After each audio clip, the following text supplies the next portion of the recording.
Discord. Hello, everybody, and welcome to episode 31 of the In From Japan podcast. As always, I'm your host, Erroll Moss. Jason is not in with us today, unfortunately, but he'll be back hopefully next time. But instead, we have Travis from the LamerGamers podcast. Howdy, folks. How are y'all?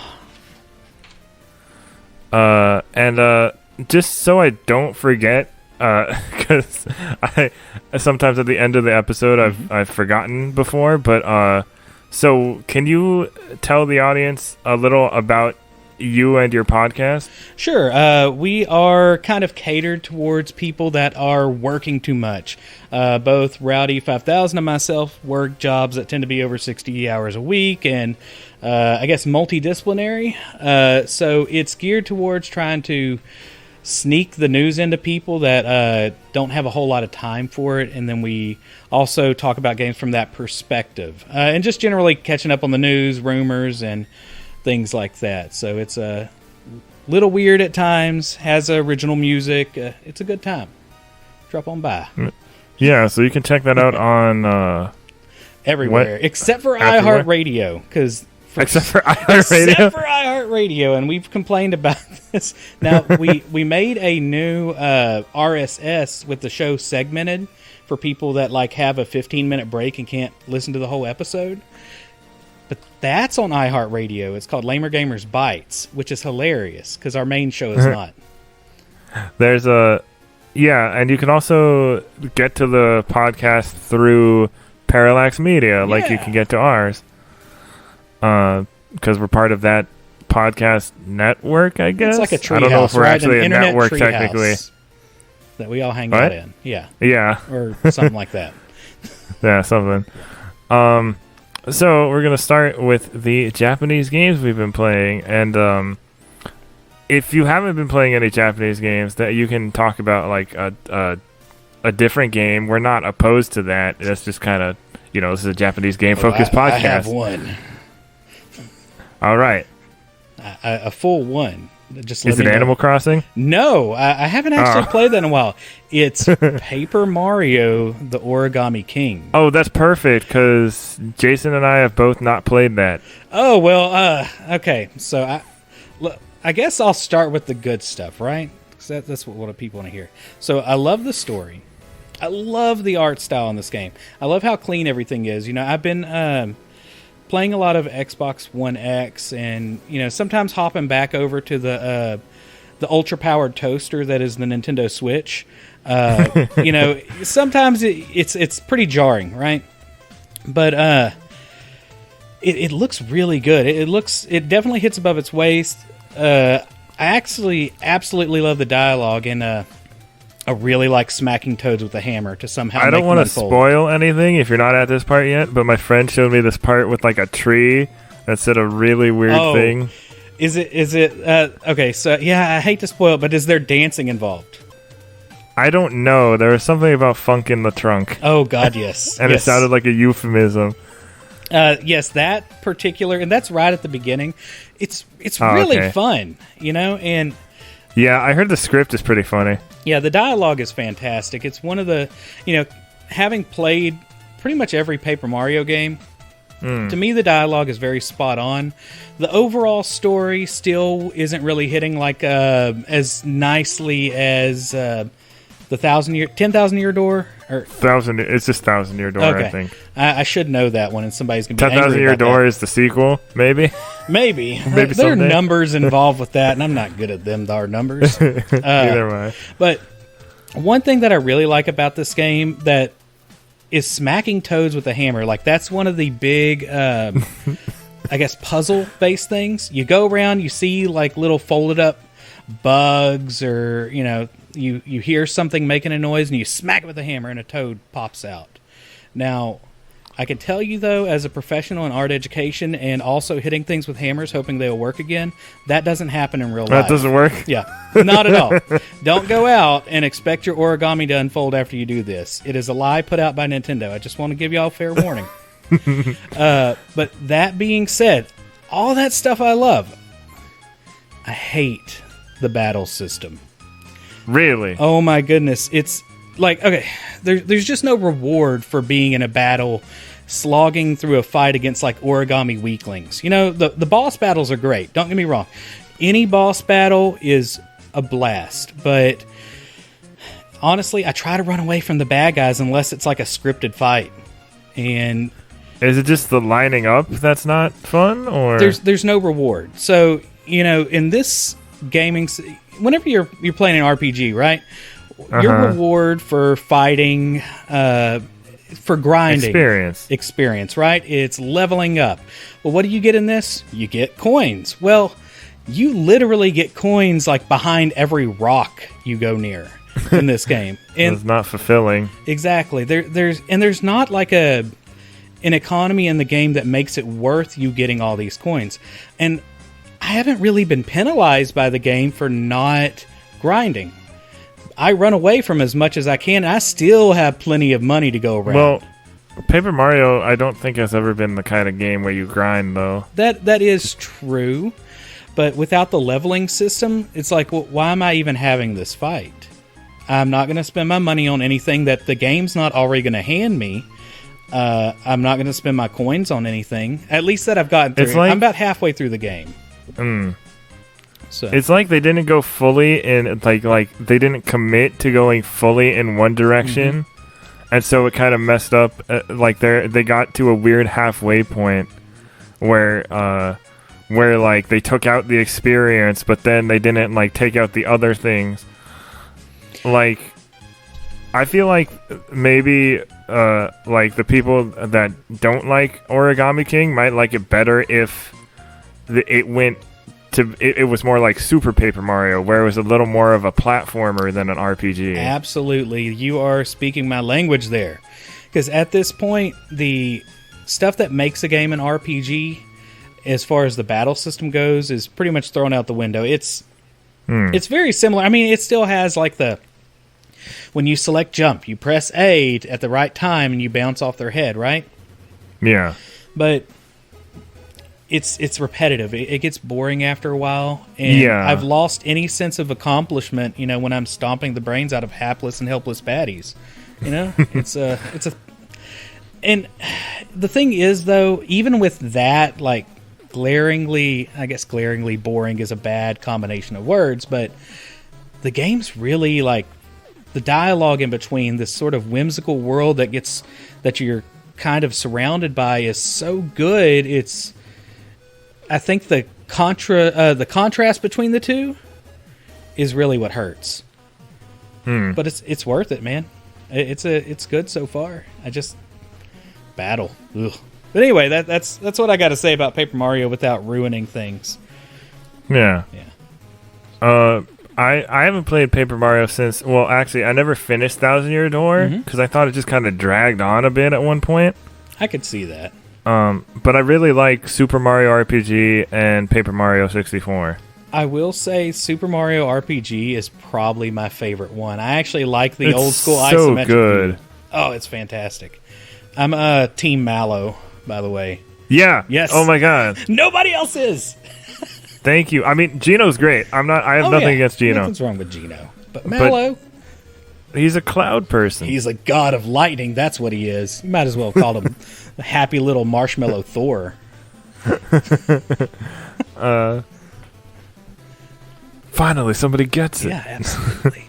And the graphics were well done on the game. And, you know, that one specifically was one of the first times, at least that I can remember, where you saw Bowser, where he wasn't just like a mindless bad guy. I mean, other than Mario Kart, which you could still say he is a maniacal bad guy for throwing shells at people's heads. But, you know, it was a little bit different. It was kind of nice to see. Yeah. So, moving on. I just finished Xenoblade Chronicles Definitive Edition. Ooh. And I have been talking about it on this podcast for a little while, and, like, I really like the world and the story, and it really, like, there were some twists in it that I didn't expect, except for, like, then it went into, like, there was a twist that I didn't expect, but then it went right back into, like, JRPG tropes, and I was like, okay. Like, that was cool, but it just went right back to that. But then there was like another kind of twist, but I don't know, I wasn't as surprised with that one. I was like, oh, that's an interesting idea. After you've been misdirected so many times, it loses its effect. Yeah. I mean, it was only once, but... Is it your first time playing that, or did you play it back in the... No, it was my first... Well, okay, so I played the original for a very short time, and I couldn't stand the graphics at the time. And so, like... And I'm not, like, a graphical person. Like, graphics aren't that important to me. It's just the original Xenoblade did not age well. I can agree with that. But this new one, I was like, okay, I'll give this a chance again. And, yeah, I've really enjoyed it. I'm playing the Future Connected right now. I still need to play that. I think at the end, I just kind of got sick of the combat. Not that I hate the combat, I just kind of got tired of it. How many hours did you put into this? Especially because the, I don't know, I'd have to check. Cause I was playing on casual mode just because for this type of game, the regular mode was a little too difficult for me. Mm-hmm. Even casual mode isn't that easy. Especially on particular bosses. Like, there's this one... So you've played this game, right? Yeah. I actually spent a lot of time on eBay whenever I was trying to get the original Wii version. I think I sunk 100 hours into it before I beat it. So there's this one enemy called Glorious Juram. Okay. And there's this one fight where like he basically you just can keep getting toppled over, and like it's just not an easy fight. And so like I leveled up a bit and started doing a lot better, but then I died again, and like there are other enemies surrounding him. And that's a problem. And it's like, oh, just take down the other enemies. But it's not that simple with that fight. And so I looked it up, and I saw all these different things about it that weren't true. About like, oh, you have to do this in the fight because the enemies will explode when you hit them and do damage. And I'm like, that didn't happen. Maybe that's only in hard mode or something. And then like this other thing. And then I realized something. So there was a door behind them. That enemy is too big to fit in that door. So I ran past him. And it still didn't hit you? Like it just gave up once I got far enough, and then one of its little flying minions got stuck in the ceiling. That's fantastic. I remember... I told this story on the last podcast, too, so I'm sorry to our audience for repeating this. Actually, I'm surprised with that, because I remember playing it for the first time, and I came across, I think it's a Territorial Rotbart. And they have such weird names for some of the... They're ridiculous. One of the unique monsters is called Final Marcus. Could you imagine, like, the first Marcus, what he was like? But, no, I remember running away from Territorial Rotbart, and it was, like, one of my first times to really play, and I didn't realize that it didn't matter how far away you were. He wants that territory, apparently, and I got hit with a rock and insta-killed, because it's like a level 90 character out in, I think, Gar Plains. And then, so I was looking into the other Xenoblade games. Two kind of put me off with some of the reception it's gotten from some people I know. I mean, I know people who love Xenoblade 2 and people who hate Xenoblade 2.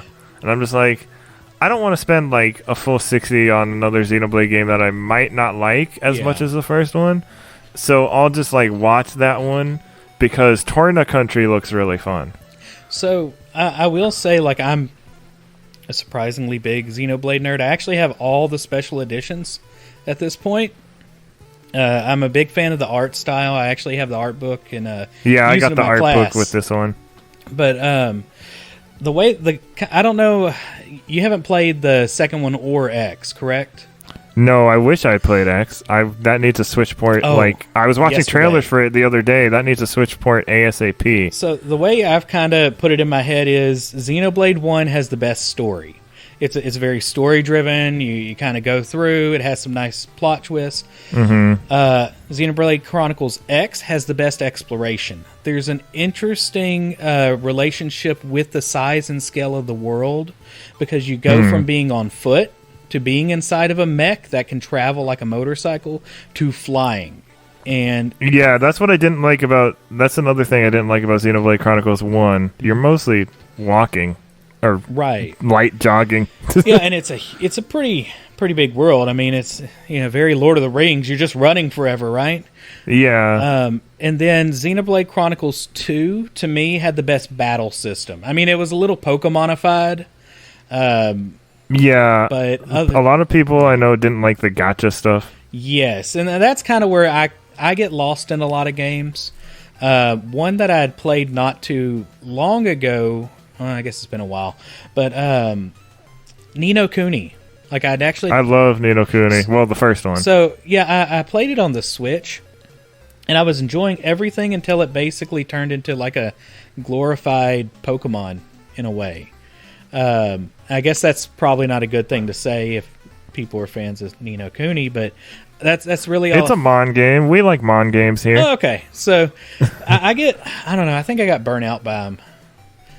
So I just actually, because I don't know if you saw the state of play today, but it was announced that the indie Mon game Temtem was going to be coming to PS5 next year. I did see that, and I was thinking, man, Nintendo. After seeing Sword and Shield, I own Shield. I feel like Nintendo needs I to like step up Sword their fine, game. but I'm always been into like the creature design of the Pokemon like games, right? Especially because Pokemon. I like to say this fact, like because Pokemon was not the first RPG where you could recruit monsters to your party. Right. It was just the first one that was popular outside of Japan. That is true. Because we did not get Dragon Quest V until like 2008. And was it even called Dragon Quest V at that point? Did they do the numbers right? Okay. But it was Dragon Quest V Hand of the Heavenly Bride. And it was on Nintendo DS rather than Super Nintendo. I'm surprised I never played that. I grew up on like... it's a good one. Dragon and now there's Warrior. a movie based on it on Netflix. That's awesome.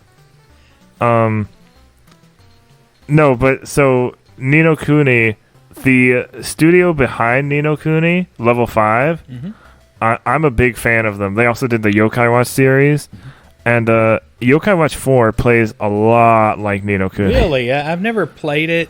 I do like Ni no Kuni. It has almost a Miyazaki-esque art. Well, yeah, it's Studio Ghibli. Oh, okay. That's right. It is Studio Ghibli. No wonder why. Well, the first one is. The second one just uses that style, but they didn't officially work on that one. Gotcha. Okay, I seem to remember that whenever I first was looking at the game, and that was the game that got me to buy a PS3. Well, I actually was told about it by like a teacher one day, saying that he was ready for that new one to come out. So that's why I ended up getting it.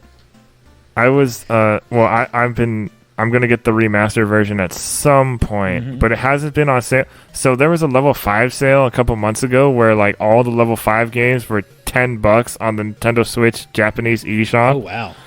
And here in the US, we haven't had a deal that good yet. Not on the eShop, no.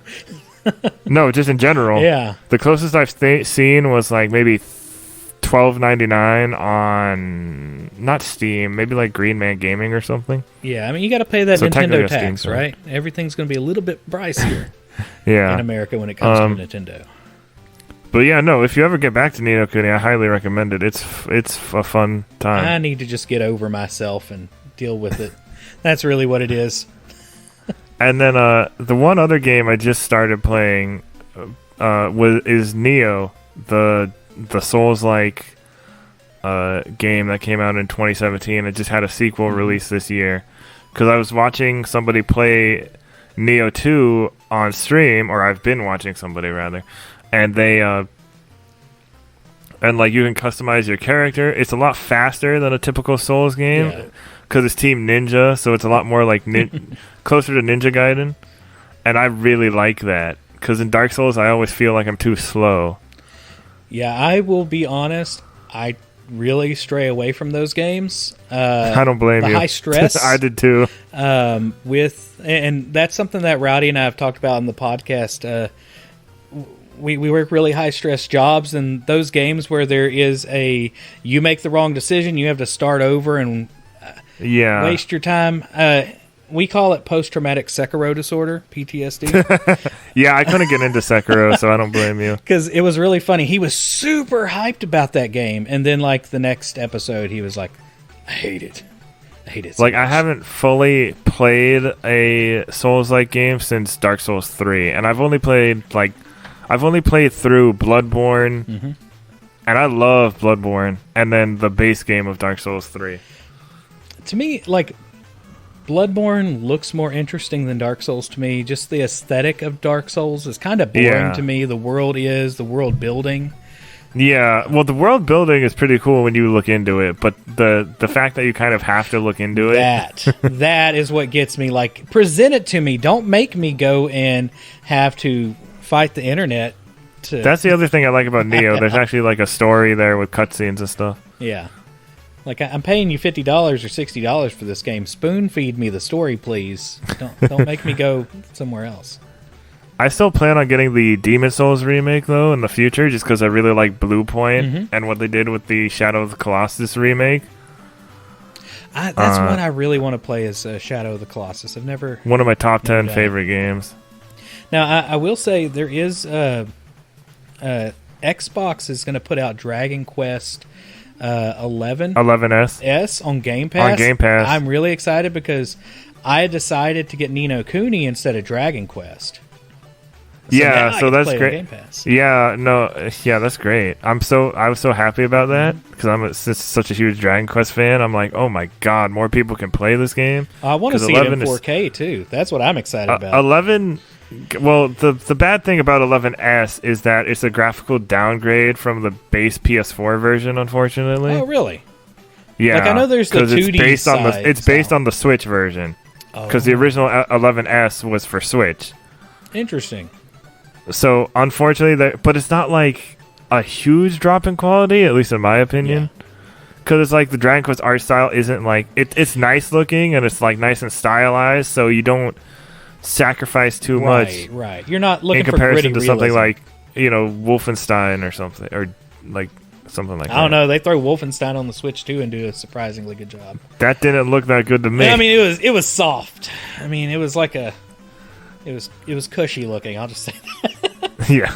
It had issues. Okay. All right. So that's the Japanese games we've been playing. We're gonna move on to a quick little in from Japan J-list section. So this is pretty much the section where I talk about recent like video game related entertainment news, as it says in the document we use. So the new Dragon Quest The Adventure of Dai anime unveils more cast, and there's a new visual. This is from, you can go look at that on Anime News Network if you want to learn more about it. This is the remake of the 1989 anime that's also getting an action game that was announced a couple months ago that looks really cool. It was just a quick thing on that one. Yeah. And then we have the Japanese theatrical release of Pokemon the movie Coco, scheduled for December. That sounds interesting. A theatrical Pokemon. Well, they still do that in Japan. They've been doing that. They've still been doing that. They didn't stop and then come back like we did. Like, are we like having a Pikachu talking to a skull like it's Hamlet or? No. Like this is one of the anime movies. Oh, okay. It's not like Detective Pikachu. Okay, or I'm thinking like like a theater, with actors. That like a stage play. Yeah, that's what I was. Because they have those in Japan too. Slowpoke. Wherefore art thou, Slowpoke? There's a new trailer on the official Pokemon YouTube channel. Tickets open on August 7th. Those who purchase ticket in advance receive a code to redeem Zarude and a special shiny Celebi, both featured in the movie. We don't know when this is. This is probably getting a dub at some point. I'm guessing it will go straight to Netflix though, since theaters in the U.S. aren't really a thing right now, and also because Pokemon Journeys, the most recent Pokemon anime, is airing on Netflix. So that would make sense. I mean, maybe the drive-thrus. I noticed Walmart. Dude, Walmart's trying to bring them back. If I could, drive-ins are crazy right now. Unfortunately, I have the closest one to me is really far. But like, if a Pokemon movie and a drive-in, that'd be so fun. That'd be cool. and everybody could play Pokemon Go at the same time. It'd be a wonderful combo for Nintendo. Or Sword and Shield. Huh? Or Sword or Shield. Oh yeah, you can play all those things, right? I'm just yeah. And then the last thing is the final episode of Pokemon Twilight Wings limited anime series. The final episode is out now, and it has the champion Leon, and he's battling against. Or no, it's the kid from the first episode. I don't know if you know anything about Twilight Wings, but the animation is gorgeous. I do not. It looks so good. And there was this whole episode about the water gym leader Nessa, and it would showed her swimming with all the Pokemon and riding on a Milotic, and it was so cool. I'm looking it up right now, and it pulled up My Little Pony for some reason. Because Twilight Sparkle or something. Yeah. Okay. Yeah, I can't find it for some reason, but I will believe you. Oh, here it is. Well, you can always say the link in the doc.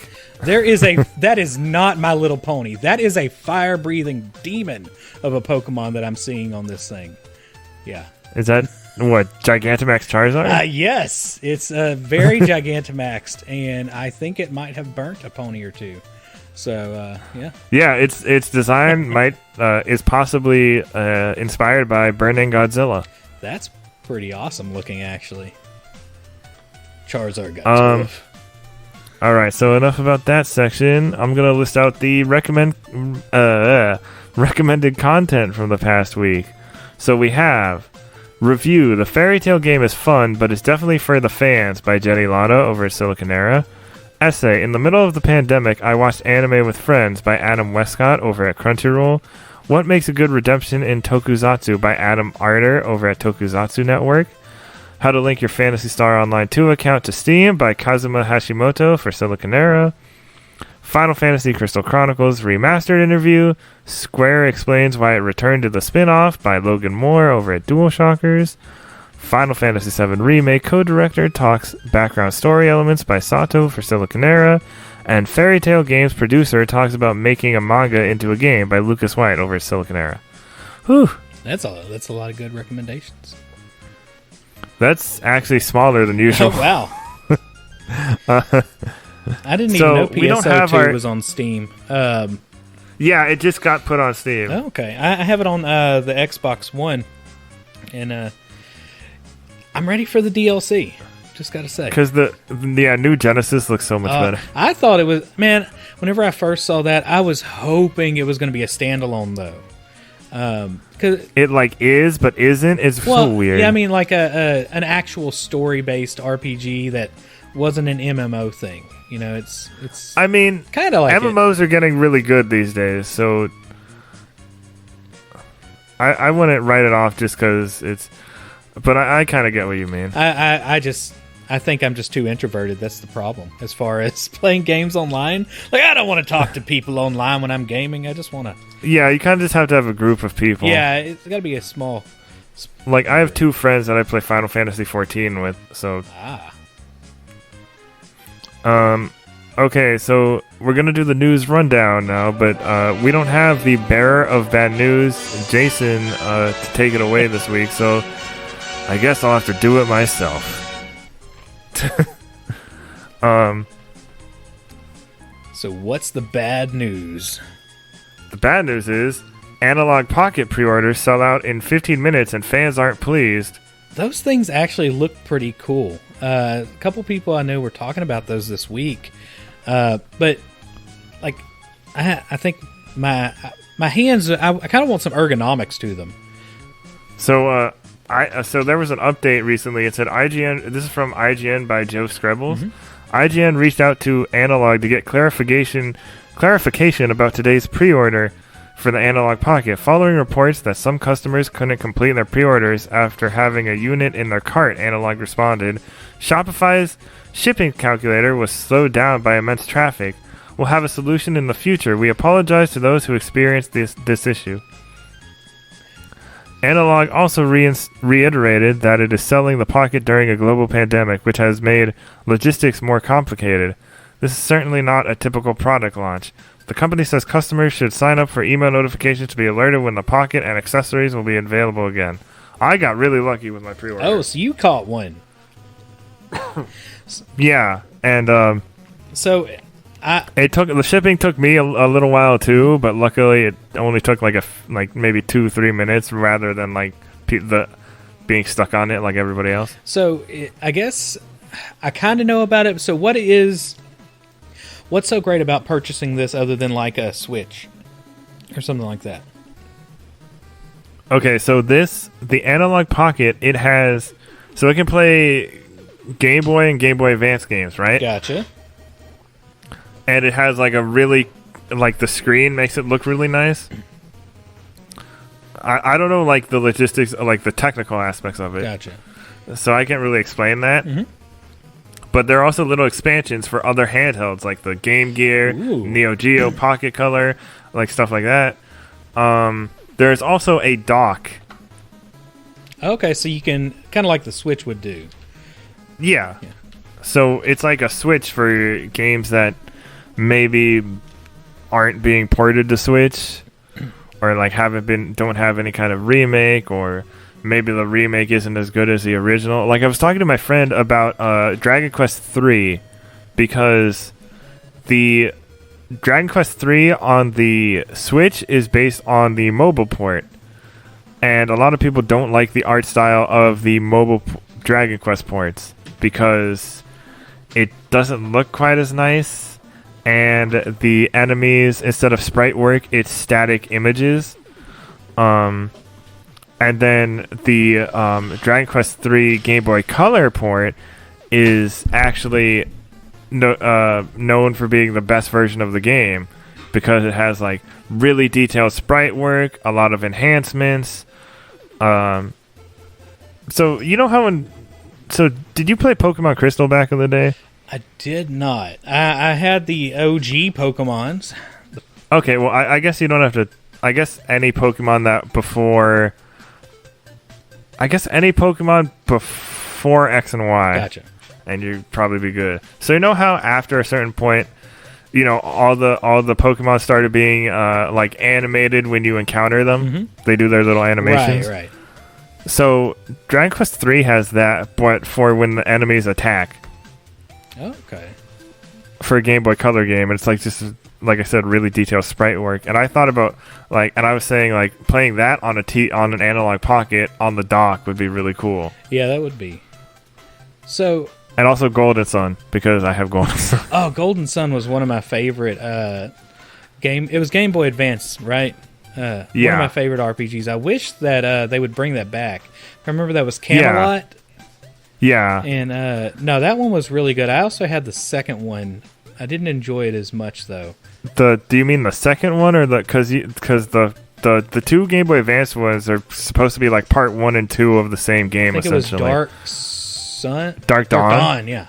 That's the DS one. I have that one too. Yeah, I just haven't played it yet. I haven't played any of them somewhere. Yet. So I hear that one's not bad, but yeah, not as good as the other one. So does this thing have a rechargeable battery, or do I have to go out and buy a bunch of AA batteries like the old days? I'm pretty sure. This looks like it probably has a rechargeable battery. I see a cord coming out of it, so I'm assuming. Yeah, I see the little charge port here. Yeah. All right, sounds like a cool little console. So it's about the console itself plus the dock is about the same price as a Switch. Oh wow! So I'm assuming, but you can make your own games and music on it. Oh, that's really cool. So does it work like the Retron 5? Essentially, it dumps the ROM into the system and then emulates. You know what? Requires the cartridge. Don't know. I don't think so. Okay. Because I know the Retron 5, like you can't put in like a ROM; it has to be pulled directly from a cart. And yeah, you know what? I don't know about that. I haven't thought about looked into that. Being as much. Nerdy and technical. I just want being able to play handheld games on a big screen. There now. You go. Well, that's why I liked the Super Game Boy back in the day. Yeah, I wanted that Game Boy player for a while, but the disc you needed to install it was like super expensive for a long time. Moving on to the next story. Universal Orlando's Super Nintendo World delayed indefinitely. This is not a surprise. No.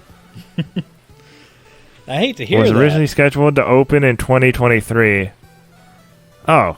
I thought it was like, we were going to open it next year. I thought it was opening sooner than that too, but I guess I think it's the Japan one. Oh, okay. I guess they can't really figure things out with all the stuff going on right now. Especially in Florida. Yeah. The yet-to-be-constructed Epic Universe for Universal Studios Park in Orlando, Florida, has been put on hold indefinitely.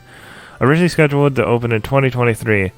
This information revealed during Comcast's second quarter 2020 earnings conference call, the parent company of Universal. And the reason is because of the global pandemic. Universal has experienced major revenue losses in recent times, and customers won't be visiting. Okay, that's just a kind of short story, though. Like, yeah. It's matter of fact. Now, this next one is kind of similar, but it's a lot more sad. Mm-hmm. Especially... Iconic Arcade Sega Building 2 in Akihabara will be closing permanently on August 30th. Ooh. This is by Kazuma Hashimoto for Silicon Era. The iconic Sega Arcade in Akihabara will be closing for good on August 30th, 2020. Also known as the Sega Building 2, this iconic landmark has been featured in numerous video game backgrounds set in modern-day Japan. While Sega has issued a notice of closure, the reason for the permanent closing of the building has not yet been disclosed. The article image has been changed to correct. Closure of the Sega Building 2 had been announced on August 1st, 2020. However, the information had come via a sign posted on the door of the building. A Japanese Twitter user posted an image of said notice, which Japanese news website Sora News 24 translated. You can read the translation below. So, so just as somebody that is ignorant of what this building is exactly, it's an actual arcade, right? Yeah, no, in Japan they have arcades all over the place. Okay, I didn't know if it was a place that I get to go play games at, or if they made Sega arcade games there. So, no, Sega has a bunch of arcades all over Japan. Gotcha. Having been in them, I can say that. I have never visited Japan. I've wanted to go. I want to go again, but obviously I can't at the moment. Yeah, a couple barricades. Yeah, yeah. It's kind of like just a famous arcade. It's not like maybe it's not even the best arcade there, but it's just like it's a landmark. Well, I would imagine with people not trying to go do anything physical right now. I mean it's a lot of money to lose pretty quickly with everything going on. Also, you got to think about the germs and stuff. Absolutely. Which makes me really worried about my favorite barcade where I live. Like, I wonder how they're doing, and I hope that they don't close. Oh, yeah. I mean, luckily they also make food, but I don't know if anybody's ordering from there. Yeah, I've been trying to go get something local once or twice a week lately. Yeah, I try to do that too. I get it delivered, though, because I don't want to go anywhere for the time being, unless I absolutely have to. I got you. I'm about to start teaching. My wife is actually teaching in person after next week. So it's coming for us one way or the other, unfortunately. But I'm teaching online starting after next week for 3 weeks before we go in person. So I'm just getting ready for it. Lots of vitamin C. Hopefully you stay safe. Last of the bad news is Square Enix reports big losses from subsidiaries Tokyo RPG Factory and Studio Istolia. This is by Sato for Silicon Era. Square Enix reported big losses from subsidiary companies Tokyo RPG Factory and Studio Istola in its latest financial results. Tokyo RPG Factory was founded in 2014 with the goal of satisfying gamers who grew up playing RPGs in the 90s. The studio's first game was announced as Project Setsuna, which would end up being the 2016 title I Am Setsuna. The company's second title, Lost Sphere, released in Japan in October 2017 as a spiritual successor to I Am Setsuna. The studio's third and latest title is its action RPG Oninaki, which released for PS4, Switch, and PC in August 2019. So I actually played But- I Am Setsuna, and I think I did the demo for Lost Sphere. The only thing that kind of bothered me about these games that they made were they, I gotta admit, I want to play some of these RPGs almost like with rose-colored glasses, and they were almost like a little too old-school RPG for me, like for my personal taste. I'm wondering if that's a... Like old school without modern updates. Yes, that was what I felt like I was playing whenever I was playing these games. Like, the graphics look great. Although I Am Setsuna, I think they had that piano music, and it got a little grating after a while because it was just all very simple. It was beautiful. It was good, but after you hear it for 10 hours straight in the same song whenever you walk out, it gets a little grating every now and then. But some minor gripes about that. Yeah. And then the second Studio Istolia, was founded in February 2017, helmed by longtime Tales of series producer Hideo Baba. The studio announced its first project, Project Prelude Ruin. However, after Baba left Square Enix and Studio Istolia in April 2019, the subsidiary company and project were officially canceled in the following month. Ooh. So one was already kind of written, had the writing on the wall. It was like it was already going to happen. The other one is like, oh, that's too bad. Yeah, I'm curious if... so I guess they're going to be shutting those down soon enough if they don't start making money, huh? I mean, one was shut down. Studio Istolia already shut down. I'm sure Tokyo RPG Factory stuff is not looking good for them. Okay, well, on to the other news. So this is just other news, right? Other news, good news, stuff that isn't bad necessarily. Gotcha. It's ambivalence news. It's supposed to be... it's supposed to be called... That's weird. I don't know why I changed what the section is called. In other news. In other news. Yeah, cool. I don't know why I must have accidentally deleted that at some point. So PS5 compatible PS4 accessories announced. DualShock 4 is compatible, but only for PS4 titles. This is from Sal Romano over at Gamatsu. Sony Interactive Entertainment has announced the PS4 accessories compatible with the PS5. So which exists? So officially licensed racing wheels, arcade sticks, and flight sticks will work on PlayStation 5 and supported PlayStation 4 games. The platinum, gold, and wireless headsets, as well as third-party headsets that connect via USB port or audio jack, will work on PlayStation 5. The headset companion app is not compatible with PlayStation 5, probably because they're making a PS5 one. The DualShock 4 wireless controller and PlayStation officially licensed third-party gamepad controllers will work with supported PlayStation 5 games. Wait. If I remember correctly. Yeah, wait a minute. It says the DualShock 4 will work with supported PlayStation 5 games, but then later somebody says, will DualShock 4 work with PlayStation 5 games? No, we believe that PlayStation 5 games should take advantage of the new capabilities and features we're bringing to the platform, including the features of the DualSense wireless controller. Yeah. That's confusing. Yeah, that does sound like it's worded a little bit strangely, but they said they said that it was supported, but what they said, I think there was clarification on this. In that PS4 controllers will work on PS4 games on PlayStation 5. Right.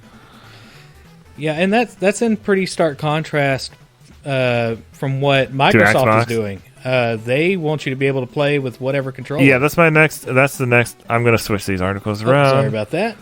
But oh no worries. I should have switched these around. Thinking about to it. me, there's not a huge difference on the PlayStation 5 controller. There are like two main things that are a little bit new. You have the new haptic feedback, which is pretty close to HD rumble, like you'd get in the Switch. They essentially take audio files and can make a vibration that is very similar to them. Like if you listen to the Nintendo Switch controller and you put it up next to your ear when you're getting coins in Mario games, you can hear that little coin bling, right? They're doing very similar things with the PlayStation Yeah. 5. But the other thing that's different is the triggers. The triggers have like a pressure change depending on how hard you push. I thought they kicked back initially, but it's just a changing pressure. Like pulling a bow would be harder to do than, let's say, pulling the. Oh, that's going to be interesting for Horizon. Yeah, that will be interesting. But honestly, I don't know how many games are necessarily going to really use both of those. It might be one of those things where you can turn it on or off. Yeah, but I mean, PlayStation just wants you to get their new stuff. I think they're definitely gunning for trying to make a little bit more money off of the hardware. Yeah, which is the normal way of doing things. Here's what's interesting. So we have this next Silicon Era. This is from Silicon Era by Kazuma Hashimoto. Xbox Series X will be compatible with all Xbox One controllers across all games. The Xbox Series X will be compatible with all Xbox One controllers across all games. The news came shortly after Sony announced a recent statement about compatibility for the PlayStation 5 in relation to third and first-party devices. Microsoft has now confirmed that the Xbox Series X will allow consumers to use any and all first-party Xbox One controllers. Oh, first-party only, huh? That's where they get you. Yeah, I was about to say, like, oh, so I can use my Power A wired controller I use for PC. No, I guess not. Well, you might be able to with USB. It's I don't know if it's certified by Xbox or what. I mean, it does still have the Xbox logo. Yeah, I've been, like I said, I'm fairly new to Xbox. I've only had mine for I think less than a year. But I am using some of the older Xbox One X controllers on it because, cheap. Doesn't seem to be anything too different. Now, I will say I do wish Xbox would have tried to do something a little bit different because both the PlayStation 5 and the Nintendo Switch offer gyro controls. And to me, I actually find those helpful. I know a lot of people don't. I kind of wish they just stopped using batteries. Oh, yeah. Well, they have replaceable battery packs on the Xbox. Yeah, but that's just make your controller rechargeable. That's what everybody else... Well, you can buy a little charging thing, but at the same time, it's, kind of a hassle to go out and spend $30 on one of those. Like, I have a charging thing for my PS4 controllers, but that's just because I have other stuff connected to my PS4. Also, the new Xbox Series X controller will not only be compatible with previous Xbox consoles, but it can also be used for PC gaming through Windows, Android, and iOS, and for Project xCloud and Xbox Game Pass games. Yeah, they just want it to be the standard for playing a game easily. That's nice. When, the older Xbox controllers, when you, because consoles still only come with one controller usually at launch. And they're like $70 or $80 now, right? And if you need a second controller, then you already have one if you had the previous console. Yep. I do think that you do have two completely different, philosophies on how they're approaching this next generation between those two companies. You have PlayStation, which is doing a more, stereotypical approach to the new console where, hey, go buy this new console. Look at this exclusive content. Hey, here's a slight upgrade on this. Whereas Microsoft is almost doing like a Trojan horse to get you to have Game Pass on anything. Yeah. I have Game Pass on PC, and it's been great, except for whatever reason, the multiplayer has not been working for anything except Halo. I remember you telling me about that. The Sea of Thieves took us 2 hours to connect to for some reason. Oh, wow. And so it soured my friends on Sea of Thieves, but I was like, no, guys, it's a good game. It is good. Just, this PC Game Pass is weird. Yeah, that's still technically in beta, but even then it should work, right? If you're paying for it. Yeah, I think when Series X comes out, it's supposed to not be in beta anymore, so hopefully they improve. Fix that. Yeah, because I have Game Pass Ultimate, which includes PC, and I've done the xCloud beta. And it's interesting to me to see that they don't really necessarily care if you get a new system. Like, I plan on getting the Series X. Yeah. But I think they're going to mitigate the fact that they're still going to have people playing their new first-party games with cloud. I think I plan on getting both, just because, like, I have a gaming laptop, and it's not even that old, but it doesn't run things the way I thought it would, and I don't like the complexity of PC gaming. I am right there with you. It's more for, you know, podcasting, and also for the indie games that might not be available on other platforms that I'm interested in. Well, I used to build computers for my graphic design work as an artist, and it just had the bonus of being able to, you know, play video games. Well, nowadays, the way they've changed things up, you know, having a Surface tablet or, you know, some other format where you can draw directly on the screen, you don't need like a huge graphics card. So I've actually strayed away from PC gaming. And I also prefer just get in, press a button, console starts up on TV. Yeah, I have great surround that sound, whereas PC, it is the biggest pain to get. Yeah, surround sound. It's annoying because I usually play games with my group of friends on PC now because we all have like a gaming thing. Right. But then, you know, sometimes I have to change the settings, and there was this thing with Monster Hunter World. There was this update that just messed up like half of the people who got it. So two of us, like, it wasn't working right anymore, even though it worked fine before. Yeah, I'm sure. Luckily, I had Monster Hunter World on PS4 anyway.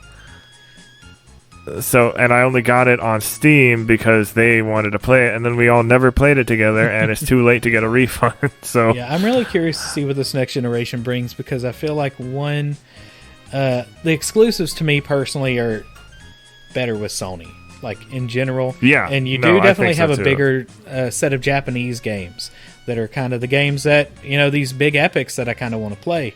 Whereas I feel like the Xbox with Game Pass and the fact that it's going to be in everything, even probably your toaster soon. Not the Nintendo Switch. Don't get that mixed up. I'm just talking about a Samsung Power Toaster or something, I guess. But that will create a community because everybody will share a set of games if they're subscribed to the service. So yeah. I think it's going to be interesting. And Nintendo Switch is just I'm sitting around doing its thing, making money. I'm keeping an eye on Xbox's Japanese game support right now. That would be interesting. Because it's getting a lot better. The fact that it's getting that Dragon Quest XI S and Yakuza 7 will be on Game Pass is crazy to me. Not only that, but they have Final Fantasy 9. They're gonna have Final Fantasy 7, not the remake, just the remaster. Yeah. Phantasy Star. Well, that's not on Game Pass, but that's free, so it's essentially. I'm just waiting for them to buy a company in Japan at this point. I mean, they're buying everybody else out at the moment.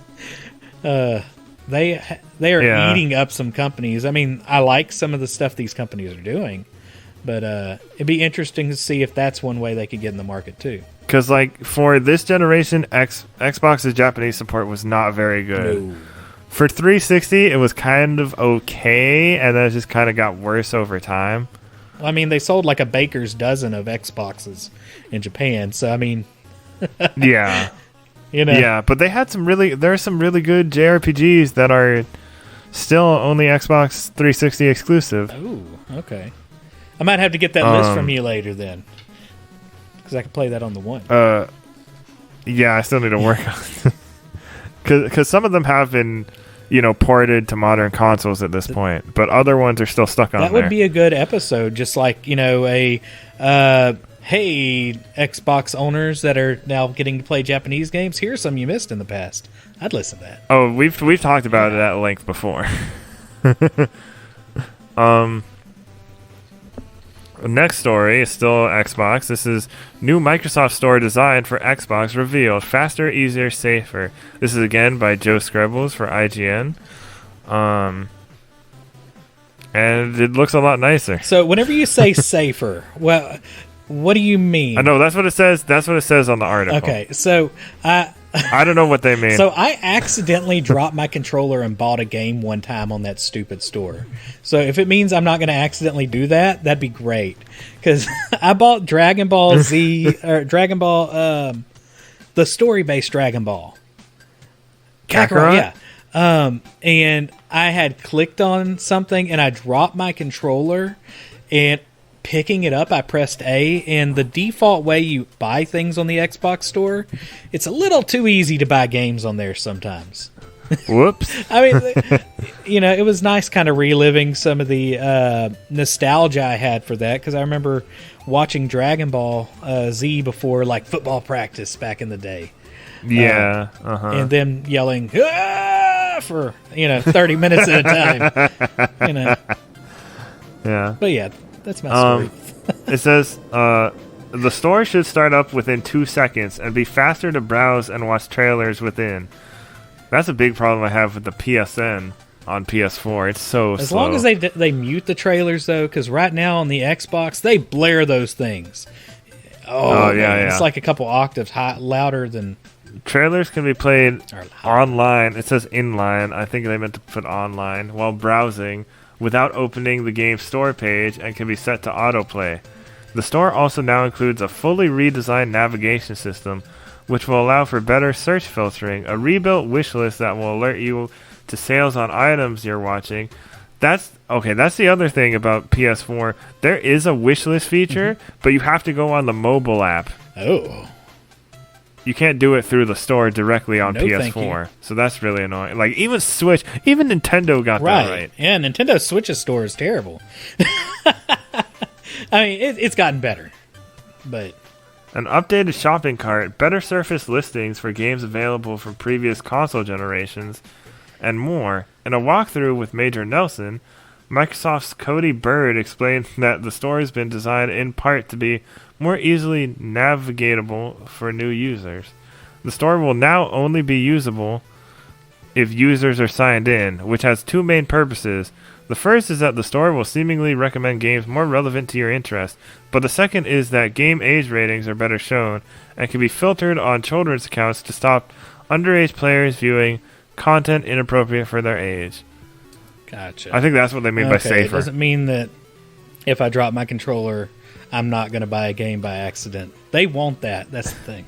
That's on me. I should not pick up my controller by the buttons. Press B instead. But I get confused. I'm a lifelong Nintendo gamer, and the difference between A and B on Xbox and Nintendo is night and day. Right. They are polar opposites, diametrically opposed. Kind of like, because in Japan, for PlayStation with the X button and the circle button, their like circle is actually supposed to be confirmed, and X is supposed to be like cancel, because that makes more sense, right? See, if you take all the controllers at once and you press X but at the we same switched time, it for some reason. Open a secret in a level. In the West, we switched it for some reason. And so now we have this weird thing where some games do it the Japanese way now, and some games still do it the American way. Is it bad that I don't want a PS whatever because they don't have letters on their... That's a weird reason. I should think in squares and triangles because I'm an artist, but it's just been a thing. Never really wanted. Just somebody out there make a PS5 controller. I was playing Red letters. Dead Redemption with somebody watching me, and they were trying to help me out with it. And there was a bear coming down, trying like. And you said and they said press the X button. Oh and my god! The X button, and it's like he was yelling at me, "Press the X button! Press the X button!" Or no, he said, "Press circle." It's like I don't know what that is. That would be B. Yeah. Well, if you're playing on Xbox, that would be B. This involves translation of multiple languages and controlleries that I don't understand. All right. The next story is Capcom records best ever first quarter sales and profit. This is from This is by Sato from Siliconera. Capcom released its financial results for the 3 months ended June 30th, 2020, which saw first quarter record number in net sales and profit. In the first quarter of the current fiscal year, net sales were 23.72 billion yen, which is about 32.2% year over year. Okay, I don't know all this like stuff. Good. The digital contents business saw an increase through digital sales growth of major new titles and catalog titles. This helped Capcom achieve its highest net sales and highest levels of all profit items for a first quarter. Resident Evil 3 delivered solid sales, which helped boost cumulative sales of the Resident Evil series to 100 million units. Continued growth in sales for titles such as Monster Hunter World Iceborne, and Resident Evil 2 also helped drive profit. I mean, so Capcom's doing well is the point of the article. I still have issues with their counting systems, but they make money. So their flagship franchises, Monster Hunter and Resident Evil, are doing very well. Monster Hunter World's fantastic. See, as a Monster Hunter fan, I wrote off World at first. Like, I tried it at launch, and I'm like, this doesn't feel the same. I don't like it. And then, more recently, a couple months ago, I was asking my friend who's more into Monster Hunter than me, I'm like, so, how was Iceborne? And he's like, oh, dude, it's so much better now. They made a lot of improvements. Really? I haven't played Iceborne. I've just played the base game. So, I just got to Iceborne, like, a week or so ago. It's great. I will have to look into that. But it's a lot harder, so I need to upgrade my armor. So you need to spend 300 hours upgrading your armor. I've been taking a break from it because of all that. Yeah. Well, the nice thing is there are people online who are always willing to help you out. That is very true. The community there is really good because they know what you got to go through. And honestly... Although it depends on the hunt, because sometimes you won't get anywhere. Yeah, honestly, I remember I started with Monster Hunter Tri, and... If somebody didn't tell me what to do at the beginning of that, I would have been just lost. Yeah, I started with 4 Ultimate on the 3DS. And I just got Generations Ultimate on Switch. I played the original Generations. That's a good one. I want to play, the actual Monster Hunter. Yeah, we had a crew playing that. Because, Monster Hunter World isn't that popular in Japan. Really? I mean, they did say it was westernized. It's a console game. It's a PS4 game. Yeah.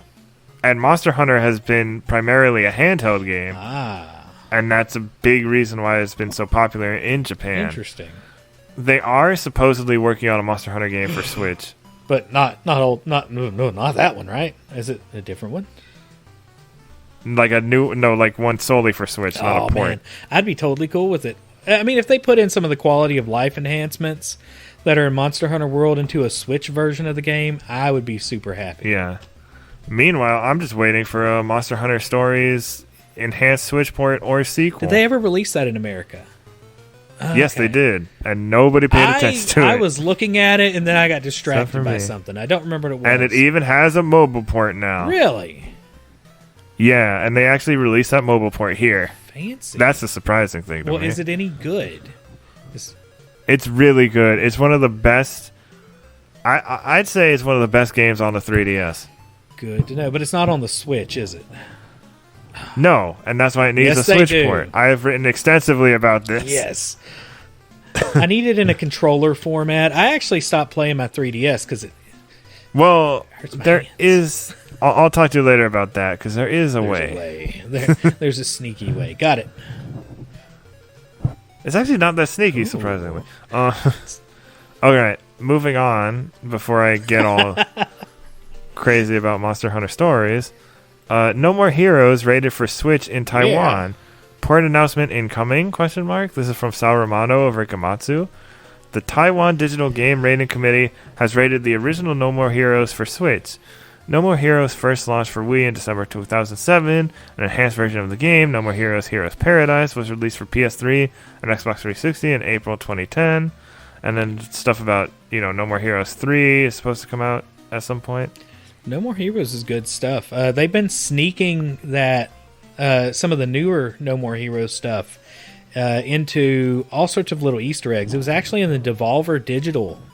It was called Devolver Digital. Their showcase. They showed little snippet of No More Heroes. Yeah, I remember that. And it was his head.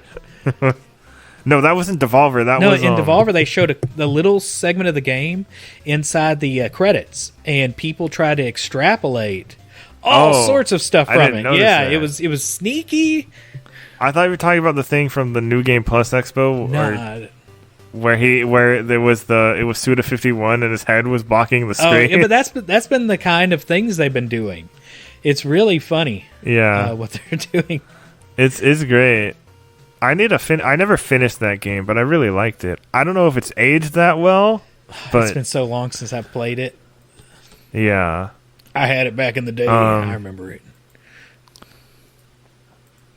But yeah, that'll be cool to see. I wonder if it'll be like the ports will be like come out leading up to the release of 3, or if all the release dates will be announced at once, or what's going to happen with that. All right, next story. The Acquire trademarks Stealth Assassins in Japan. Capcom trademarks Darkstalkers. The latest notable trademarks from Japan. This is once again by Sal Romano of Rikamatsu. Tenchu series developer Acquire filed a trademark for Stealth Assassins in Japan on July 20th. Stealth Assassins is the Western subtitle of the first Tenchu game released in 1998. Rights to the property are owned by From Software, however.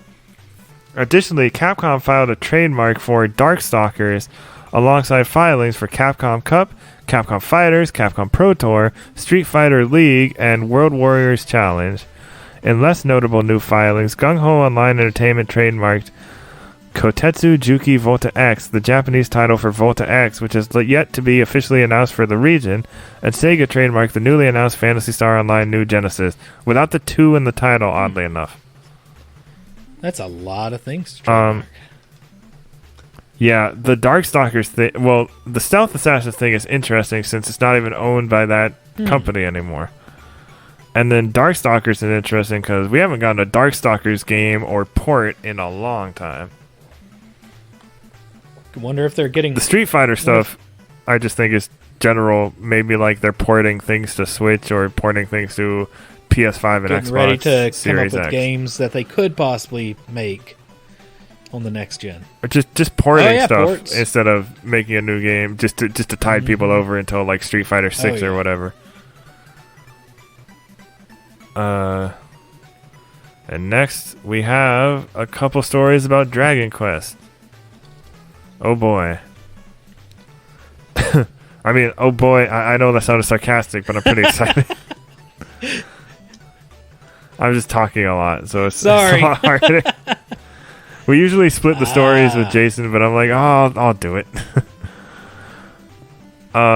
So this first story comes from Twitter at so Ethereal, which like take it with a grain of salt, but there, according to them, they have an image up that is an Austrian retailer, Gameware, added Dragon Quest X SKUs for Nintendo Switch and PS4 for 2020.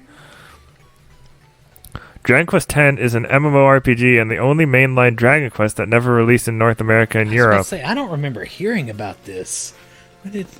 Yeah, because we're not supposed to know about it yet. If it's a real thing. Yes. Rumors. Usually retailers are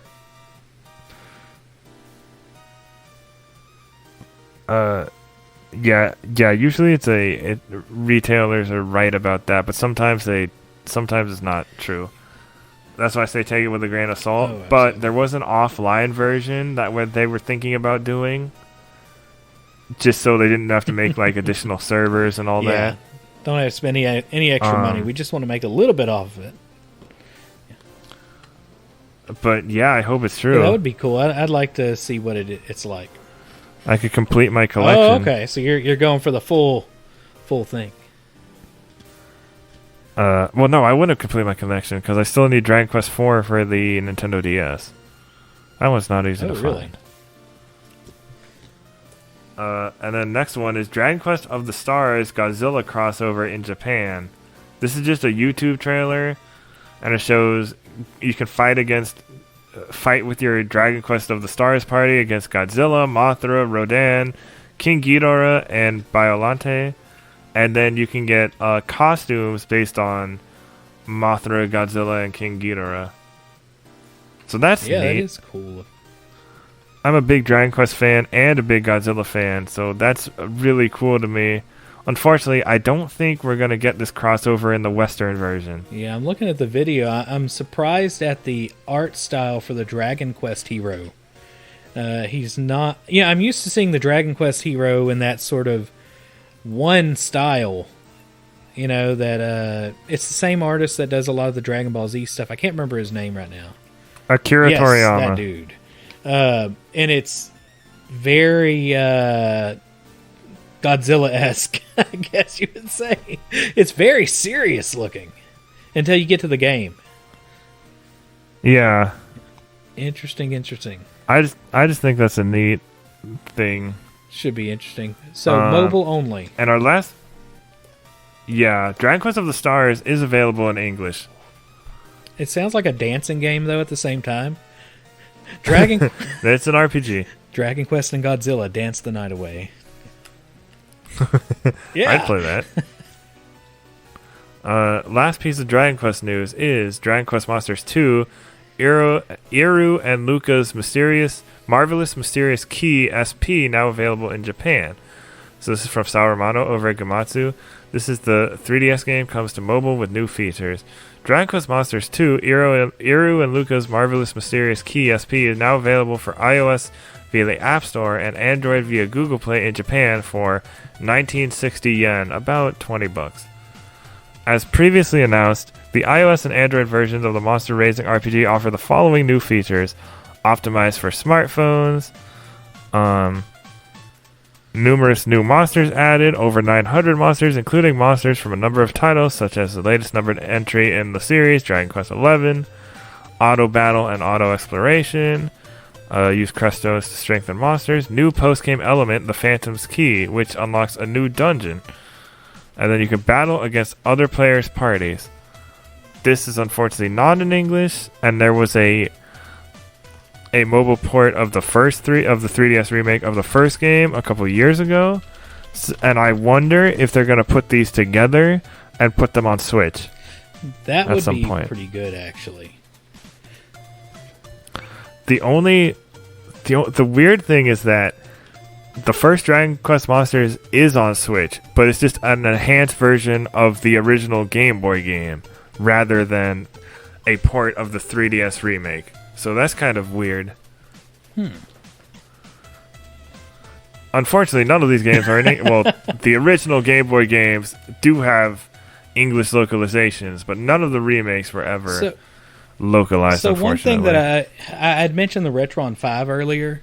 Have you ever used a Retron 5?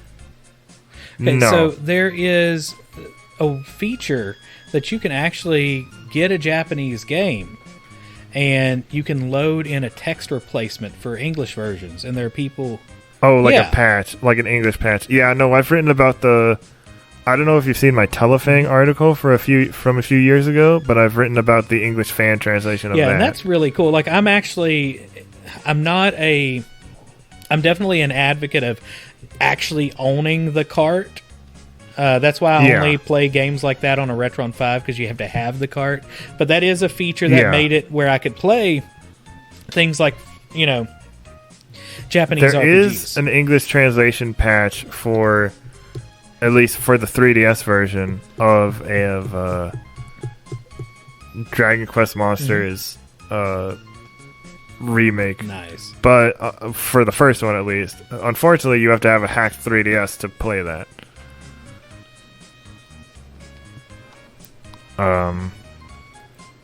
Anywho, yeah, hopefully we get the upcoming Dragon Quest Monsters game that's currently in development.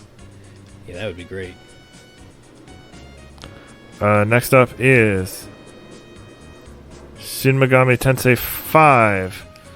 Might launch by the end of 2021.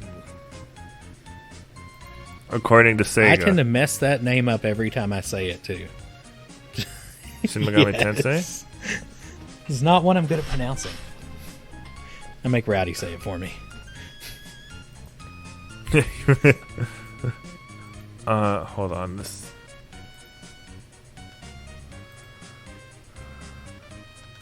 This is merely a projection for the company, though. This is by Hiron Cryer from US Gamer. It's certainly been a long time coming, but now Shin Megami Tensei 5 is finally on the road to a worldwide release. That release might be coming a little sooner than expected if Sega's recent financial report is anything to go by. Sega has just published their financial report for April, May, and June 2020 today, as first spotted by Persona Central, Additionally, a brief section of the report detailed games to be released by the end of the current fiscal year ending March 2021, and that section includes Shin Megami Tensei 5. However, don't take this as a guarantee that Shin Megami Tensei 5 will definitely launch before March 2021. It's more a statement by Sega that if everyone remains on track and according to plan, the sequel should release by then. In the age of COVID-19 in particular, game releases and development plans can change constantly. Stuff about the other Shin Megami Tensei game, and that's it looks like they're gonna, within that second quarter, they're gonna have a Total War Saga, Humankind, Shin Megami Tensei 3. Hey, I think I said it right. Nocturne HD remaster and Shin Megami Tensei 5. That's a. But where is my Skies of Arcadia remaster? That is a good question. Maybe. What about Sonic? I think Sonic is kind of a separate thing at this point. Yeah, it kind of comes out on its own thing, and it has its own. They have their Sonic financial briefing. Yes. Got to make money fast. Pretty much. Next story is Atelier Ryza 2: Lost Legends and the Secret Fairy launches December 3rd for PS4 and Switch in Japan, in January 2021 for PC.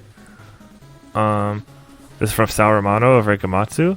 Atelier Ryza 2: Lost Legends and the Secret Fairy will launch for PS4 and Switch on December 3rd in Japan for 8,580 yen, followed by PC via Steam in January 2021, publisher Koei Tecmo and developer Gust announced. While a Western release date other than this winter has yet to be officially announced, the PC release date for Japan is usually indicative of when the game will launch in the West. The Japanese official website was also updated with information and screenshots for different characters. The reason I bring this up is because this seems to be getting a lot more attention. Just these Atelier RPGs, and they just did the Fairy Tail RPG that came out. They've had quite a few of these developer. out pretty quickly, right? A lot of them are ports of older games, but yeah, they do get these out pretty quickly. Which is it's just really interesting, I think, that this studio's kind of it's made a name for itself by making these games, and then it got to do an IP, like an anime IP, like Fairy Tail, which is maybe not the most popular anime IP, but the fact that it's like it's big enough that most people who watch anime and read manga and stuff know what you're talking about when you say Fairy Tail, you know. So it's like it's just notable enough. Gotcha. So. And it's also nice that a developer did an anime game that wasn't a 3D fighting game. Yeah. I mean, I guess we have DBZ Kakarot and One Piece World Seeker that are kind of these open world games, but I've heard they're not very good. The Kakarot game, it wanted to be a visual. It wanted to be a cartoon that you played in. And there were scenes that they actually spent the time to make it look like the cartoon. Yeah. Then there were scenes where you see just a Dragon Ball flying out of a building that's broken, like it's shot out of a cannon, and it makes no sense, and it doesn't connect with the story. It's just, you know, there's usually a difference between cutscenes that they spend the money on versus the dialogue ones. Well, yeah. See, I think RPGs are like a good way for a lot of anime to be translated into games. Like a lot of the best anime games, like the Naruto Uzumaki Chronicles, or no, Rise of a Ninja, I think also they're RPGs. There's the Legacy of Goku series, which are kind of like action RPGs on the Game Boy Advance, and it's just like stuff like that. And it's like, it's better if you want licensed anime games that aren't just like, you know, shovelware or generic fighters. Like, go to experiment with different genres. Right. And this was, I mean, it plays like a Budokai type game, but more button mashing. With Fetch Quest. So. Yeah, so the Fairy Tail game, I'm guessing it's supposed to be coming in the mail for me tomorrow. Because physical copies probably won't be that easy to find. But I'm guessing the gameplay looks fine to me. It looks like a turn-based game with a little bit of a grid-based battle system. And it's all the things I've read are like the interviews have ranged from 8 to 5, and all the 8s are saying, "Oh, this fairy tale game is for people who are fans," and all the 5s are like, "I don't know what's happening," because it starts in a really late part in the anime. So it's like if you're not caught up, it's probably really weird to play. It's not like Kakarot where it goes from kind of the beginning of Dragon Ball Z. Yeah, I did like that about Kakarot because it did start pretty early in the series and moved its way up. But then at the same time, that's also the problem because you're seeing the same story over and over and over again. Oh yeah, I remember watching that one. That's why I liked what One Piece World Seeker did. It had an original story, but it just wasn't that good of a game. Gotcha. All right, next one. Do you want to take this one? I'll jump in there. So, it looks like Nintendo has announced Pikmin 3 Deluxe. According to Gamatsu... Do you pronounce it Pikmin? How do you supposed to say it? Pikmin? Pikmin. Well, I'm blaming like a pickaxe. The Southern on that. I say things weird. But Pikmin 3 Deluxe, an enhanced version of the July 2013 released Wii U title for Switch that includes new missions, co-op play, and a lot more. What's that? This is also from Sal Romano over at Gamatsu. We just make sure to always credit the author. Gotcha. So they actually included an overview from Nintendo.com. It says, grow a squad of adorable plant-like Pikmin to traverse a strange world and save your planet. So it's going to be a lot like the old one. It looks like they're adding some newer things to it, though. They will have side story missions, head-to-head matches, and more. It says this deluxe version of the Pikmin 3 game includes new side story missions featuring Olimar and Louie. The ability to play story mode with a friend. That's actually one I'm excited about. I'm curious if it will have online, though, or if it's just like couch co-op. Do you happen to know? I think it's couch co-op, but I don't know. Did you see what else happened with this? No, I did not. They took, as soon as this was announced, they took Pikmin 3 off of the Wii U store. Oh, I did hear about that. The Wii U eShop. Yeah. And it was only $20 on there. Well, I mean, for all the 12 people that have a Wii U, right? I had a Wii U. I enjoyed the Wii U. Actually, the controller to me was probably my favorite controller of all time. Even though it looked like it was made by Fisher-Price, but it was comfortable. I liked playing the controller. I liked it when I could play, because it was almost like playing, if I could play Wind Waker on a Switch, which Nintendo, please be porting Wind Waker to Switch. Fantastic. I just liked it because I have really wide shoulders, and it's more comfortable for me to hold a wide controller like that. But it also says all DLC stages from the original release. And then it says, feeling competitive, enjoys fierce head-to-head bingo battles and online leaderboards for mission modes. Bingo. It looks good. I'm pretty excited. If you've never played Pikmin before and you've lived under a rock, you might see Pikmin because they also are under rocks too. I've never really been a Pikmin fan. I actually really enjoyed the game back in the day. I liked using the Wii remote to point at the screen where they're supposed to go. I miss that in the newer ones where you had to rely on controllers. Did you ever play the 3DS one, Hey Pikmin? I don't believe I did. I heard that one. People did not like that one, I think. I'm not a Pikmin fan, so I don't know. The closest thing to Pikmin I've played is Ooblets, and that's not even that close to Pikmin, besides the fact that they follow you around. By the way, I'm looking here at the end of this, what Nintendo has said.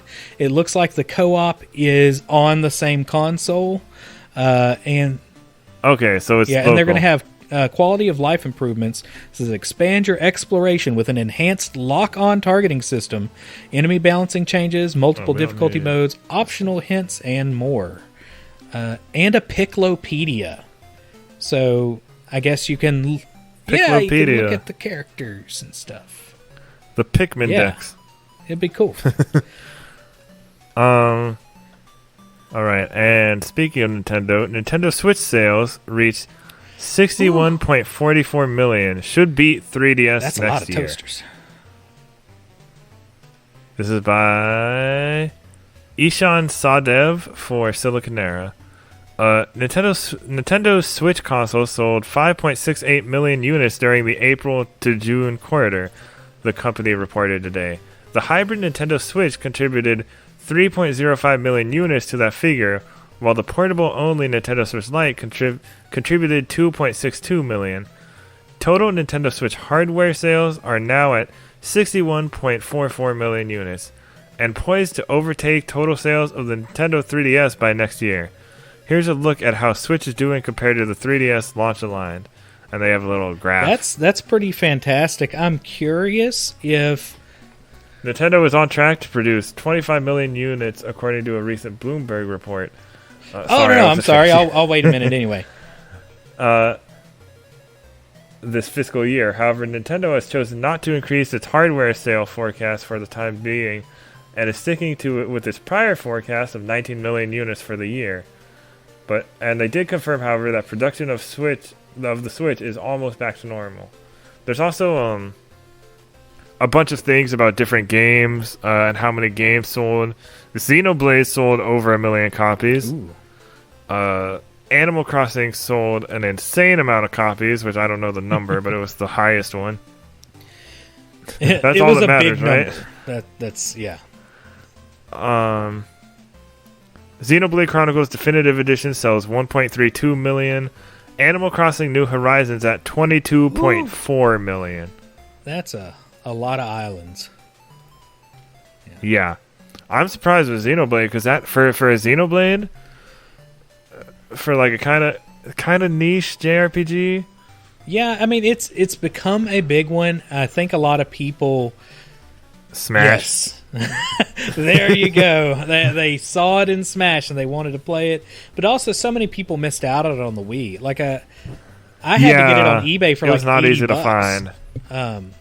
Yeah, and it was a whole mess to get it through Project Rainfall and all that other stuff. Yeah. Which I still wish they need to port the last story to something, because that was another part of that doesn't look as good these days, and it needs a graphical update and a re-release. But also I saw that Pokemon Sword and Shield have sold 18.22 million units, and also I think it was Pokemon Sword and Shield are now I forgot if they're the best selling or the second best selling. They're pretty high up there. Which is weird to me because there were so many complaints about it. Yeah, there was a lot of review bombing going on, and there are good aspects of it. Yeah, okay, so this is from Nintendo Life. I found it. Sword and Shield are now the best-selling Pokemon games since Gold and Silver. That's what it was. I'm definitely mixed on it. Like, I feel some things were... Yeah. The areas where you can walk around the wild world or open world... Yeah. Absolutely rough. But... Well... Have you played the DLC? I have not, and I haven't heard much about the DLC either. Okay, so the island is way more fun to explore than the original wild area. I'll have to look into that. I know the co-host on my show, he's got it, but he hasn't played it yet. The DLC is just super short, but they kind of where they're going with it. It seems like they can improve. I just think it's one of those things where this maybe was going to be a 3DS game at first, and then Nintendo decided to do Switch stuff, and then they were like, oh, we have to switch gears, and we have to... So, like, it doesn't look as good as... I don't think it looks that bad. So, one thing that I'm curious about in the future, regarding Nintendo Switch sales and its market of younger gamers... you're about to see... I'm going to go back to the Trojan horse I mentioned earlier with Game Pass, is about to have Game Pass on cell phones and Android tablets. Just teaching younger kids, I know nearly every single one of them, or a large portion of them, already have those kind of things. Are parents going to start just getting a subscription where the kids can play games and it's just good enough? Or... And is that going to affect Nintendo sales in the future? I'm curious to see what their next year or two is going to look like, because I think that's potentially for younger gamers more so. But you would also be surprised at, Mom, I want the new Pokemon game. How much drive that has too. Yeah. And they might all have it already. It's old enough. It's funny because like I have a handful of friends that are streamers, and I can gauge like what games are popular and being talked about and stuff in that area. And like there were people when Pokemon Let's Go was about to come out, people were saying like, yeah, I don't know, it's for little kids, I don't know if I want it. And then people started talking about it, and they're like, okay, now I want it. And it was like from word of mouth and people having fun with it, like people want to join the experience. And I feel like Sword and Shield didn't have that, and it was more like the people who were gonna play it. Yeah, they tended to be older fans. Granted, I didn't hear as much buzz except for middle schoolers actually, and then kids that still played it in high school. The elementary kids still played it, but not as much as I was expecting. So which that's a complaint that people have, is that like, no, it's still made for little kids. I'm like, well, that's what the core audience. Well, yeah, I mean that's where it started. But then there's the thing where it's like, well, they shouldn't be insulting kids' intelligence at the same time, and there's like a whole debate about that. It is interesting to work. I work with actually kindergarten through 12th, and you can tell whenever a game is about to die. Like when I can't believe it just went blank. The game that is Fortnite. Whenever Fortnite was about to die, like you could tell it was about to go down, because I thought about a lot of kids still play Fortnite. They still play it, but it is not the way it used to be. There is at least like 10 times less than they used to. Now, I also have not been in a classroom since, all this happened. So it could have changed, but it's nowhere near as big. Well, because what I've heard is that Fortnite is kind of used more like as a social experience at this point rather than a game. And it was free. That's why I'm wondering how disruptive are these cheaper subscription services that could make a visual parody to what the Switch is putting out for a cheaper price. That's easier at least to digest for parents. I'm going to be doing some testing actually in the future with Outer Worlds and Doom and a couple things like that to compare the Nintendo Switch version versus the xCloud version, because I'm personally not a huge fan of streaming.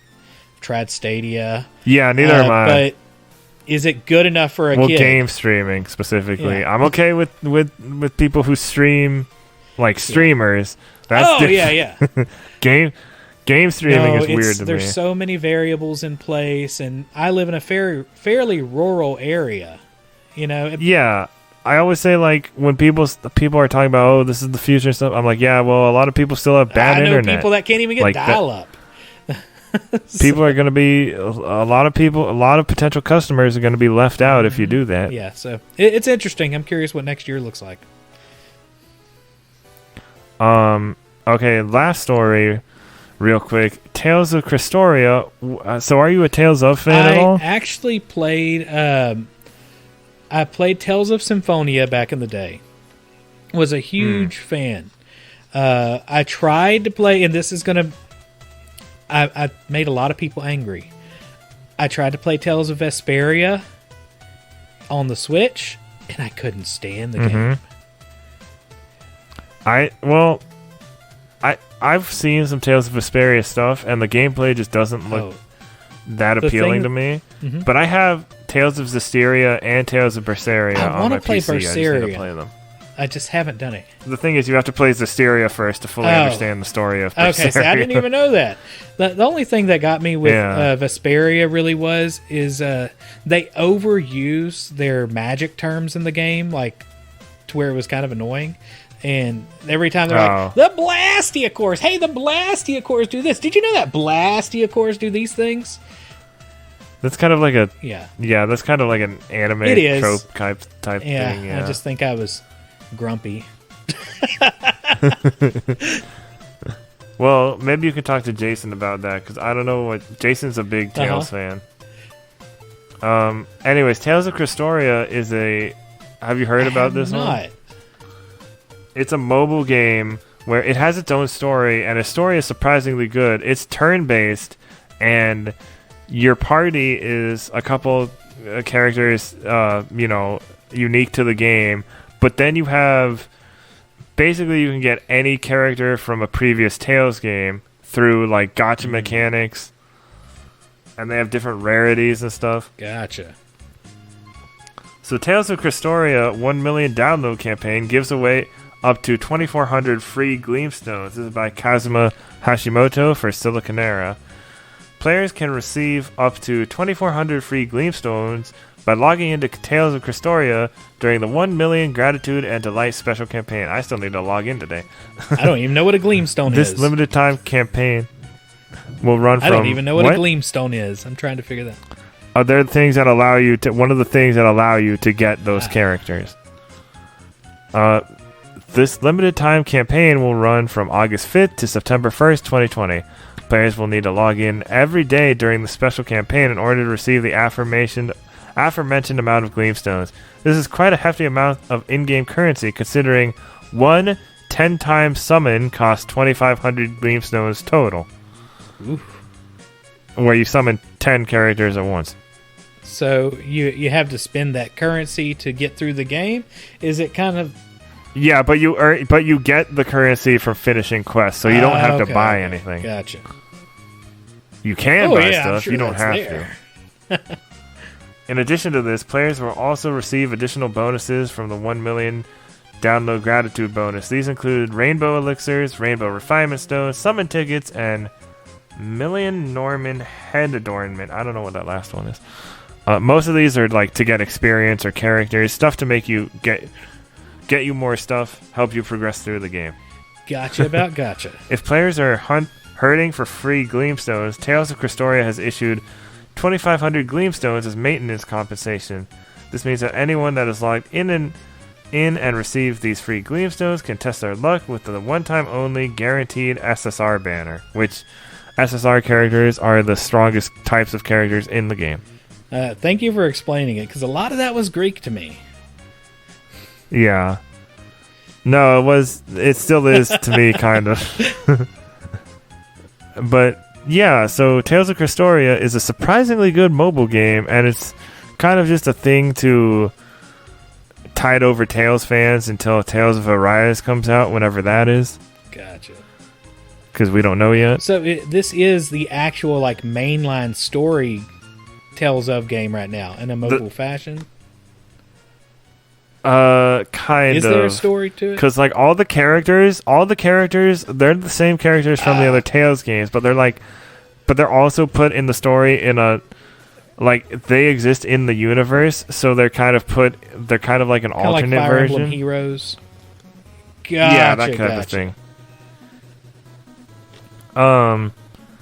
Before we go, I wanted to ask, since you teach and stuff, do you ever use or do you plan on using video games for your like curriculum in any way? I actually teach. I teach kindergarten all the way up to AP Fine Arts. I teach specifically art, and then I actually work in discipline coordination as an administrator. And we use video games like to talk about the art styles behind it. It's actually a discussion we have right off the beginning of the year with some of my high school classes. Is this art? Would you consider it art? We talk about different styles. Also, I've tried to incorporate some things in the past, like VR with the painting games and stuff.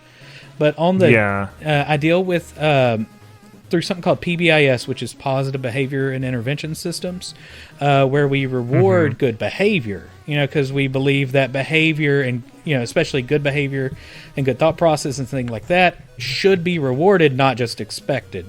So kids can spend their points, let's say they pick up the books that somebody dropped on the floor or held a door open or, was did things on time, like actually turn their work in. They get a point. Well, we have times during the year that we actually take a day or, half a day and the kids can spend them on arcade tokens. And, we have tournaments and things like that. We're actually about to start an esports team this year, too. So that's cool. Yeah, I remember you talking about that the other day. Now, do you ever talk? And this is going to be me getting. Do you ever talk to them about creature design? Yes. Specifically. Maybe not so much creature, but character design quite a bit. I do have a background in comic art. So character design. Because I'm talking about creature design, monsters and stuff. We do have some... We have in the past. I actually run... Because you should look at Monster Hunter. There are videos on Monster Hunter for that. I actually started a parade a couple years ago called Artmobile Parade. That is a kinetic sculpture thing, and it started out as a creature creation thing. It uses paper mache, and I would have the kids create monsters, and we decided to put them on wheels and have a parade. And we do that every year with a bunch of schools in the area. We spread it out to about, I think it was 4 states. We had it on Facebook. I haven't done it this year because of obvious reasons. But we're always looking for people to do that, and we try to theme it, and we've had things like creature design, and where do the creature concepts come from, like what mythologies and stuff. I just kind of ask because being into Mon games and kaiju and kind of dinosaur type things, and now the designs in Xenoblade I really like. And I try to buy video game books because honestly a lot of your contemporary art that is essentially digested by these kids nowadays is in video games. It's in manga. It's all that. And I like supporting them, especially the art books that have that'll have actual background on what things were inspired by. The only problem is I don't want them to mess them up. That's the problem with the Xenoblade one. It doesn't have that. Yeah. And it's really such a good thing to get kids involved in the arts too. But also, there is though somewhat of a misnomer where I see a lot of students that want to do just anime, and that is also kind of almost like a negative comment whenever you hear somebody say that. Because I heard it whenever I was going into college, and I wanted to just do comic art, right?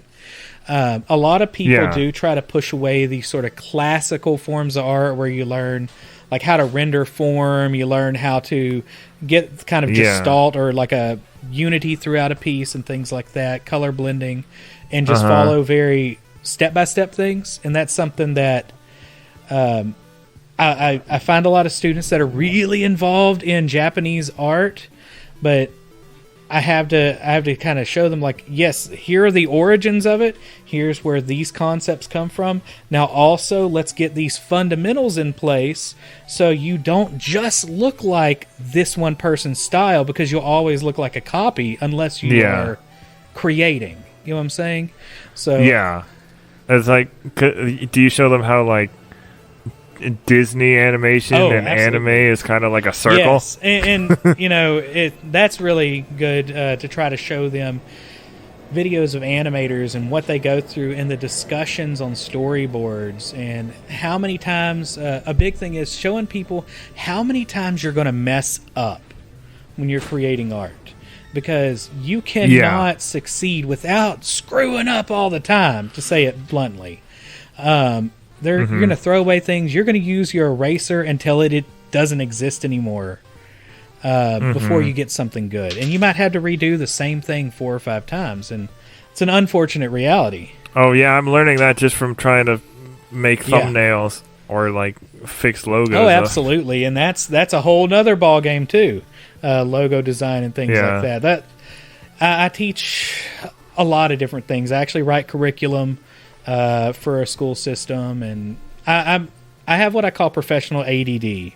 I go in different areas and just work. So I can't stay in one place. That's kind of why I'm in podcasting about video games. So okay, I think we're gonna wrap it up, but for our audience, where can people follow you? You can find us at LamerGamersCast on Twitter, or hop on over to www.lamergamers.com, and you can find a lot of places where we're at, or go over to parallaxmedia.one. We're right up there, right next to them, right next to this podcast you're listening to right now. Yeah. Whoa. All right, well, thank you for subbing in for Jason on such short notice. Not a problem. Thank you for having me. Anytime.